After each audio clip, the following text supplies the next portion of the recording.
ਦੋਸਤੋ ਬਹੁਤ ਬਹੁਤ ਸਵਾਗਤ। ਬਹੁਤ ਸਾਰੀਆਂ ਸ਼ਖਸੀਅਤਾਂ ਹੁੰਦੀਆਂ ਜਿਨ੍ਹਾਂ ਨੇ ਸਮਾਜ ਵਿੱਚ ਬਹੁਤ ਛੋਟੀ ਏਜ ਦੇ ਵਿੱਚ ਆਪਣਾ ਬਹੁਤ ਵੱਡਾ ਨਾਮ ਕੀਤਾ ਹੁੰਦਾ। ਕੁਝ ਇੰਡਸਟਰੀਲਿਸਟ ਹੁੰਦੇ ਆ ਜਿਨ੍ਹਾਂ ਨੇ ਦੂਸਰਿਆਂ ਨੂੰ ਡਾਇਰੈਕਸ਼ਨਸ ਦਿੱਤੀਆਂ ਹੁੰਦੀਆਂ ਔਰ ਆਪਣਾ ਵੱਖਰਾ ਮੁਕਾਮ ਹਾਸਲ ਕੀਤਾ ਹੁੰਦਾ। ਸੋ ਇੱਕ ਐਸੀ ਸ਼ਖਸੀਅਤ ਦੇ ਨਾਲ ਅੱਜ ਤੁਹਾਨੂੰ ਰੂਬਰੂ ਕਰਾਵਾਂਗੇ ਜਿਨ੍ਹਾਂ ਨੇ ਬਹੁਤ ਛੋਟੀ ਉਮਰ ਦੇ ਵਿੱਚ ਸਟੀਲ ਦੀ ਇੰਡਸਟਰੀ ਵਿੱਚ ਇੱਕ ਬਹੁਤ ਵੱਡਾ ਨਾਮ ਅਰਜਿਤ ਕੀਤਾ। ਹਰੀਸ਼ ਚੌਧਰੀ ਜੀ ਆਈਡੀ ਸਟੀਲ ਲਿਮਟਿਡ ਦੇ ਮਾਲਕ, ਇਹਨਾਂ ਨਾਲ ਗੱਲਬਾਤ ਕਰਾਂਗੇ, ਤੁਹਾਨੂੰ ਰੂਬਰੂ ਕਰਾਉਂਦੇ ਹਾਂ। ਸਰ ਬਹੁਤ ਬਹੁਤ ਸਵਾਗਤ। ਸਰ ਸਭ ਤੋਂ ਪਹਿਲਾਂ ਸਾਡੇ ਦਰਸ਼ਕਾਂ ਨੂੰ ਦੱਸੋ ਕਿ ਆਈਡੀ ਸਟੀਲ ਦੀ ਸ਼ੁਰੂਆਤ ਕਿਸ ਤਰ੍ਹਾਂ ਹੋਈ, ਇਹਦਾ ਪਿਛੋਕੜ ਔਰ ਇਸ ਦੀ ਹੁਣ ਤੱਕ ਦੀ ਜਰਨੀ ਬਾਰੇ अगर ਤੁਸੀਂ देखो तो किस तरह। मेरी उम्र 40 साल की है अभी। आईडी स्टील इंडस्ट्री की शुरुआत 2006 में मैं अपनी स्टडी कंप्लीट करने के बाद में पहली बार चंडीगढ़ में यहाँ पर घूमने के पर्पज़ से आया था। जब मैं यहाँ आया तो यहाँ देखकर मैंने ये निश्चित किया कि मुझे यहाँ पर कुछ न कुछ करना है। 2006 में मैंने अपना पहला जीएसटी नंबर लिया आईडी स्टील इंडस्ट्री के नाम से और स्टेनलेस स्टील की यूनिट यहाँ स्थापित की। ਤੁਹਾਨੂੰ ਕਿਹੜੀ ਚੀਜ਼ ਨੇ ਮੋਟੀਵੇਟ ਕੀਤਾ ਕਿ ਤੁਸੀਂ ਸਟੀਲ ਦੇ ਜਿਹੜਾ ਇਸ यूनिट ਦੇ ਵਿੱਚ ਆਣਾ ਹੈ, मैन्युफैक्चरिंग ਦੇ ਵਿੱਚ आना? मैं पहले पीछे से मारवाड़ी कम्युनिटी से बिलोंग करता हूँ, जहाँ हमारी तहसील कस्बा है। यहाँ तक कि गूगल पे भी आप सर्च करोगे तो वो सांचौर जगह है, वहाँ के लोग सारे स्टेनलेस स्टील की बिजनेस में है। जैसे पंजाब में हर यूथ आउट ऑफ इंडिया जाना चाहता है, वैसे हमारे यहाँ का हर व्यक्ति स्टील की बिजनेस करना चाहता है, तो मैं भी उससे अपने को अछूता नहीं रख सका। ਕਿਹੜੀਆਂ ਚੈਲੰਜਸ, ਕਿਹੜੀਆਂ ਚੁਣੌਤੀਆਂ ਜਿਹੜੀਆਂ ਤੁਹਾਨੂੰ ਬਿਗਨਿੰਗ ਦੇ ਵਿੱਚ ਫੇਸ ਕਰਨੀਆਂ ਪਈਆਂ ਔਰ ਉਸ ਨੂੰ ਤੁਸੀਂ ਕਿਸ ਤਰ੍ਹਾਂ ਓਵਰਕਮ ਕੀਤਾ? देखो, एक नई जगह जाकर अपना व्यापार स्थापित करने के लिए कई चीज़ें होती हैं जो हर व्यक्ति को फेस करनी पड़ती है, वही मेरे को फेस करनी पड़ी। दूसरा, जो हमारी आइटम काफ़ी कॉस्टली होने की वजह से फाइनेंशियली भी कुछ दिक्कतें फेस करनी पड़ी। जी, इनोवेशन ਨੂੰ ਤੁਸੀਂ ਕਿਸ ਤਰੀਕੇ ਦੇ ਨਾਲ ਮਾਈਂਡ 'ਚ ਰੱਖਦੇ ਹੋ ਔਰ पेस ਦੇ ਨਾਲ ਸਮੇਂ ਦੇ ਨਾਲ ਚੇਂਜ ਹੁੰਦਾ ਜਿਹੜੀਆਂ ਉਹਨੂੰ ਕੰਪੀਟ ਕਰਨਾ, जो वो सारियां चीज़ों ਨੂੰ ਕਿੱਦਾਂ ਦੇਖਦੇ ਹੋ ਤੁਸੀਂ? मैंने 2006 से अपना व्यापार स्थापित करने के बाद हर जगह अपनी एक इनोवेशन टीम रखी। मैंने खुद भी इनोवेशन में भाग लिया। आज के व्यापार के ढांचे के लिए इनोवेशन के बिना कुछ भी संभव नहीं है, हर चीज़ में इनोवेशन की आवश्यकता रहती है। मैंने समय समय पर अपने व्यापार को नए इनोवेटिव तरीके से नए प्रोडक्ट में जो सुधार होते हैं मैक्सिमम हर चीज़ में वो करते रहते हैं। मेरा ये मानना है कि आज का व्यापार बिना इनोवेशन के संभव नहीं है, आपको समय के साथ उसके ढलना ही पड़ेगा। जी, ਹੁਣ ਜਦੋਂ ਤੁਸੀਂ ਇਹ ਸਾਰੀ ਚੀਜ਼ ਨੂੰ ਸੋਚਦੇ ਆ ਤੇ ਤੁਹਾਡੀ ਟੀਮ ਜਿਹੜੀ ਆ ਉਸ ਨੂੰ ਵੀ ਮੋਟੀਵੇਟ ਕਰਨਾ ਹੁੰਦਾ ਔਰ ਉਹ ਟੀਮ ਦੀ ਜਿਹੜੀ ਵਰਕ ਪਲੇਸ ਦੇ ਉੱਤੇ ਵਰਕ ਫੋਰਸ ਜਿਹੜੀ ਹੈ ਉਹਨੂੰ ਕਿੱਦਾਂ मोटिवेट करते हो? मेरा और मेरी कंपनी और मेरे स्टाफ का एक ही मोटो है, वर्क इज़ वर्शिप। हम अपने व्यापार को एक पूजा की तरह रहते हैं। जब हम व्यापार में होते हैं तो तन मन धन से उसी में लगे रहते हैं। क्लाइंट को हर अच्छे से अच्छी चीज़ प्रोवाइड करवाने की कोशिश करते हैं। तो हमारे अपने डिवीज़न में अपना इंस्पेक्शन, अपनी क्वालिटी कंट्रोल, सारी चीज़ें हमने अपने हिसाब से लगा रखी है। हमारा प्रोडक्ट पूरी तरह से एक्यूरेट होने के बाद ही कंपनी से बाहर जाता है। ਕਿਹੜੇ प्रोडक्ट्स ਤੁਸੀਂ ਤਿਆਰ ਕਰਦੇ ਹੋ ਇਸ यूनिट ਦੇ ਵਿੱਚ? इसमें हमारे पास में रेलवे के कंपोनेंट्स बनते हैं, एग्रीकल्चर्स के बनते हैं, बड़ी स्टेयर्स रेलिंग्स से रिलेटेड बनते हैं जो गेट ग्रिल में यूज़ होते हैं। हमारा खुद का मैन्युफैक्चर है। इंडस्ट्रियल में बैंड वगैरह हम खुद मैन्युफैक्चर करते हैं। एग्रीकल्चर इंडस्ट्रीज़ में अभी हम कुछ क्षेत्रों में प्रोड्यूस अपने कुछ आइटम्स किए हैं। जी, ਕਿਹੜੇ ਕਲਾਇੰਟਸ ਹੈਗੇ ਜਿਹੜੇ ਮੇਨ ਕਲਾਇੰਟਸ ਅਗਰ ਸਾਡੇ ਦਰਸ਼ਕਾਂ ਨਾਲ ਸਾਂਝੇ ਕਰ ਸਕੋ ਜਿਨ੍ਹਾਂ ਵਾਸਤੇ ਤੁਸੀਂ ਵੱਡੇ ਲੈਵਲ ਉੱਤੇ ਕੰਮ ਕਰਦੇ ਆ ਇਸ ਵੇਲੇ? एग्रीकल्चर लाइन के मान लो तो 10 मेस हो गया, सोनालिका हो गया जी, ये PTL हो गया। उसके अलावा जैसे रेलवे में तो RCF, ICF, MCF सारी जगह हमारा मटेरियल जाता है। इसके अलावा रेलवे के जितने बड़े वेंडर क्लाइंट है, शिवालिक फास्टनर हो गया, कपूरथला कोच हो गया, काफ़ी सारे हैं जो हमारे से अलग अलग टाइप के आइटम्स लेते हैं। ਕਸਟਮਰ ਐਕਸਪੈਕਟੇਸ਼ਨਸ ਜਿਹੜੀਆਂ ਕਿਸ ਤਰ੍ਹਾਂ ਦੀਆਂ ਰਹਿੰਦੀਆਂ ਨਾਰਮਲੀ ਤੁਹਾਡੇ ਕੋਲੋਂ ਔਰ ਉਸ ਨੂੰ ਕਿਸ ਤਰੀਕੇ ਨਾਲ ਤੁਸੀਂ ਮੀਟ ਅਪ ਕਰਦੇ ਹੋ? कस्टमर्स मेजर हमारे से वो उनको क्वालिटी चाहिए होती है। क्वालिटी के साथ हम कोई कंप्रोमाइज़ करते नहीं है, तो हम क्वालिटी प्रोडक्ट ही बेचते हैं, चाहे हमारी क्वांटिटी कम हो या ज़्यादा। हम सारे क्लाइंटों को एक तरीके से ही ट्रीट करते हैं। ਪੰਜਾਬ ਦੇ ਵਿੱਚ ਜਾਂ ਭਾਰਤ ਦੇ ਵਿੱਚ ਅਗਰ ਅਸੀਂ ਗੱਲ ਕਰੀਏ ਤਾਂ ਸਟੀਲ ਇੰਡਸਟਰੀ ਜਿਹੜੀ ਉਹ ਕਿਸ ਤਰ੍ਹਾਂ ਚੈਲੰਜਸ ਫੇਸ ਕਰਦੀ ਪਈ ਹੈ ਜਾਂ ਕੀ ਇਸ ਤਰ੍ਹਾਂ ਫਿਊਚਰ ਸਕੋਪ ਜਾਂ ਕਿਸ ਤਰੀਕੇ ਦਾ ਓਵਰऑल ਸਿਨੈਰੀਓ ਕਿੱਦਾਂ ਦੇਖਦੇ ਹੋ? पंजाब नॉर्थ में स्थित है।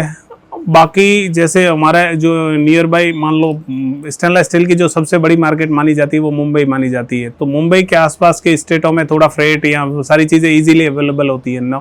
नॉर्थ में पंजाब में स्टेनलेस स्टील मार्केट के बहुत ज़्यादा स्कोप नहीं है, फिर भी यहाँ की अप्रॉक्स खपत 2-3 हज़ार टन पर मंथ की है।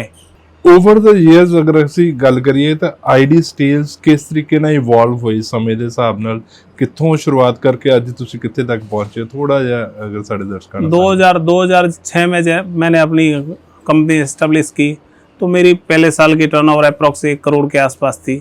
वहाँ से आगे चलते चलते आज हमारी जो कंपनी है वो 100 करोड़ की टर्नओवर के क्लब में शामिल हुई है। तो हमने लोगों की ज़रूरतें, सिस्टम, इनोवेशन, ये सारी चीज़ें करी जिसके बिहाफ पे हम आज यहाँ तक पहुँचे।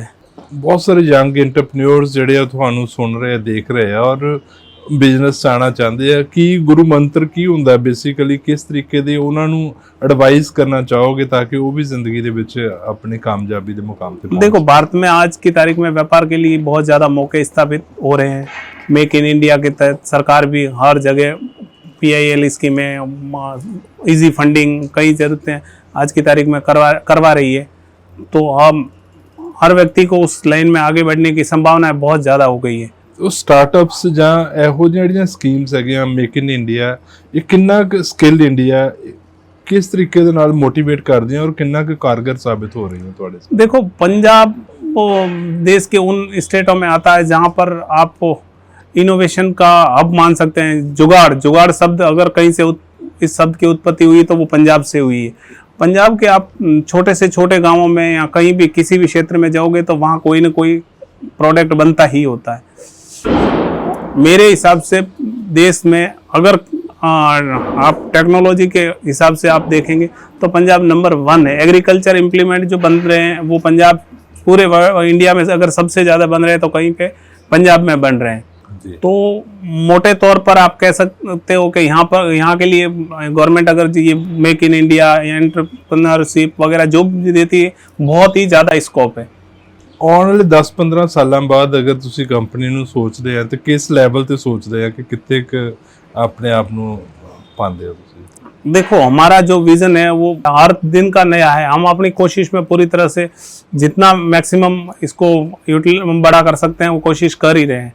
हम 10 साल बाद कहाँ होगी उसके बारे में आज नहीं सोचते, पर जहाँ किस्मत ले जाएगी और मेहनत ले जाएगी, हमारा मोटिव होता है हमारे क्लाइंटों का सेटिस्फिकेशन। ਆਮ ਤੌਰ ਤੇ ਅਸੀਂ ਦੇਖਦੇ ਹਾਂ ਕਿ ਜਦੋਂ ਇਨਸਾਨ ਸਕਸੈਸਫੁਲ ਹੁੰਦਾ ਹੈ ਔਰ ਸਫਲਤਾ ਦਾ ਇੱਕ ਮੁਕਾਮ ਹਾਸਲ ਕਰਦਾ ਹੈ ਤੇ ਸੋਸ਼ਲ ਰਿਸਪੌਂਸਿਬਿਲਿਟੀਜ਼ ਵੀ ਉਹਦੇ ਨਾਲ ਚੱਲਦੀਆਂ ਔਰ सोसाइटी ਨੂੰ ਕੁਝ ਰੀਪੇ ਕਰਨ ਦਾ ਵੀ ਸੋਚ ਰਹੇ। ਤੁਸੀਂ ਕੁਝ CSR ਜਾਂ ਕੁਝ ਅਦਰਵਾਈਜ਼ ਸੋਸ਼ਲ ਕੰਟਰੀਬਿਊਸ਼ਨਸ ਸਮਾਜ ਨੂੰ ਕਿਸ ਤਰੀਕੇ ਦੇ ਨਾਲ ਜੋੜਦੇ ਹੋ ਤੁਸੀਂ ਆਪਣੇ ਆਪ ਨੂੰ? देखो, व्यक्ति विशेष से लेके वर्कर से लेके सोसाइटी के लिए किसी भी बिजनेस की रेस्पॉन्सिबिलिटी होती है, चाहे आप उसको CSR के रूप में लो या चाहे वो दूसरे रूप में लो। हमारा प्रथम मोटो होता है पहले हमारे वर्कर्स सेटिस्फाई हो, उसके बाद में सोसाइटी में जहाँ जहाँ हमारे योगदान की आवश्यकता होती है वहाँ पर हम तत्पर रहते हैं। ਅੱਜਕੱਲ ਇੱਕ ਇਹ ਵੀ ਹੈ ਕਿ ਇੰਡਸਟਰੀ ਨੂੰ ਇਹ ਵੀ ਬਲੇਮ ਕੀਤਾ ਜਾਂਦਾ ਹੈ ਕਿ এনवायरमेंट ਨੂੰ ਅਸੀਂ ਖਰਾਬ ਕਰਦੇ ਪਏ। ਹੁਣ ਦੀ ਜਿਹੜੀ ਇੰਡਸਟਰੀ ਹੈ ਕਿੰਨੀ ਕੁ ਸੈਂਸਿਟਾਈਜ਼ ਹੈਗੀ ਆ ਕਿ ਜਦੋਂ ਵੀ ਕੋਈ ਨਵਾਂ ਯੂਨਿਟ ਲੱਗਦਾ ਕਿ এনवायरमेंट ਫ੍ਰੈਂਡਲੀ ਜਾਂ ਸਸਟੇਨੇਬਿਲਿਟੀ ਜਿਹੜੀਆਂ ਚੀਜ਼ਾਂ ਇਹਨੂੰ ਕਿੰਨਾ ਕੁ ਨਜ਼ਰ ਦੇ ਵਿੱਚ ਰੱਖਦੀ ਅੱਜ ਦੀ ਇੰਡਸਟਰੀ? देखो, आजकल टेक्नोलॉजी एक हद तक इतनी ऊपर तक चली गई है कि एनवायरनमेंट जितना सुरक्षित रखा जाए उतने रखते हैं। कोई भी इंडस्ट्रियलिस्ट कभी ये नहीं चाहेगा कि उसके बच्चे या उसका परिवार या उसका कम्युनिटी या उसका देश गलत एनवायरनमेंट में रहे। लेकिन अगर जिस क्षेत्र में इंडस्ट्री नहीं है उनकी स्थिति आप देख लो और जो वहाँ पर इंडस्ट्री है उनकी स्थिति देख लो। डेवलपिंग के लिए इंडस्ट्री बहुत ज़रूरी है। आज वही US हो गया, वही ब्रिटेन हो गया जो रेयर अर्थ के लिए चाइना का मुंह देख रहे हैं, कल को वो अपने यहाँ पर बना रहे थे। ਅਗਰ ਆਈਡੀ ਇੰਡਸਟਰੀ ਨੂੰ ਤੁਸੀਂ ਆਪਣੇ ਸ਼ਬਦਾਂ ਵਿੱਚ ਡਿਸਕ੍ਰਾਈਬ ਕਰਨਾ ਹੋਵੇ ਆਪਣੇ ਕਸਟਮਰਸ ਲਈ ਕਿਸ ਤਰੀਕੇ ਨਾਲ ਤੁਸੀਂ ਪਰਿਭਾਸ਼ਿਤ ਕਰੋਗੇ?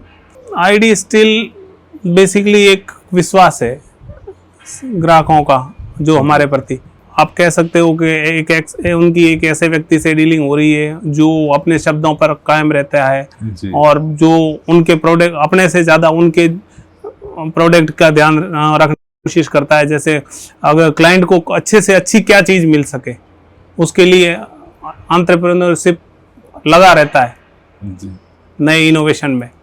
सर अगर गल करिए तो बहुत सारी ਟੈਕਨੋਲੋਜੀ ਅੱਜ ਦੇਖ ਰਹੇ ਹਾਂ ਕਿ ਐਡਵਾਂਸ ਤੋਂ ਐਡਵਾਂਸ ਟੈਕਨੋਲੋਜੀਜ਼ ਆ ਰਹੀਆਂ।